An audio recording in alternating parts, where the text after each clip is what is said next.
হে, সব অনুভূতির নাম কি sad R happy?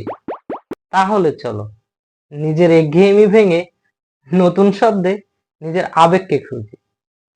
I am sad এর পরিবর্তে তুমি বলতে পারো I feel like a cloud is following me today. কি ভাবছেন মেঘ আপনাকে ফলো করছে? আরে না, এই সেন্টেন্সটি দ্বারা আপনার স্যাডনেস এর মাত্রাটাকে এক্সপোজ করা হয়েছে। এর মানে মনটা ভারী লাগছে, যেন একটা মেঘ সাথে ঘুরছে। আই এম হ্যাপি এর পরিবর্তে তুমি বলতে পারো I am walking on air.